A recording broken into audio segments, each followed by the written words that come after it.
脱北者伫咧北韩是同罪，2023年的时阵，大约有500名走去中国脱北者，向强制遣返登去北韩，到当时下落不明。伫咧南韩审理人权组织转型正义工作组，针对案例受害家属的困境和建议，连续2年提出报告，呼吁国际社会就要采取行动。 하루하루 손꼽아 기다리고 있습니다. 지옥에서 사는 것이나 다름없습니다. 去年10月，在英国的脱北者金贵利，捌伫中国甲北韩驻英国大使馆外野排示威，表达希望找到2023年去予中国强强遣返登去北韩的小妹金铁玉。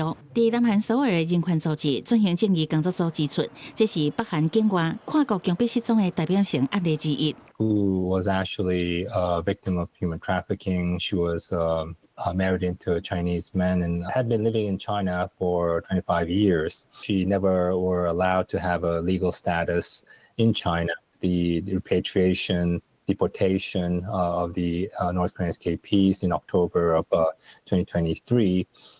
She was unfortunately one of the 500 North Koreans. North Korean detainees were sent back. 加金铁玉做伙互人遣返的脱北者差不多500人，甲当拢下落不明。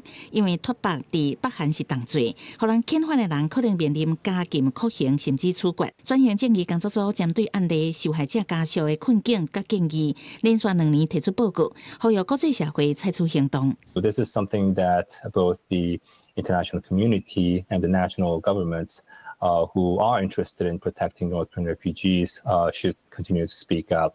And we also emphasize that it is important to address North Korean escapees as refugees or asylum seekers. 转型正义工作组希望联合国甲各主要国家爱表达敦促中国甲罗西亚停止甲北韩合作，遵守无遣返原则，若是持续做出相关侵犯人权的行为，应该爱实施制裁。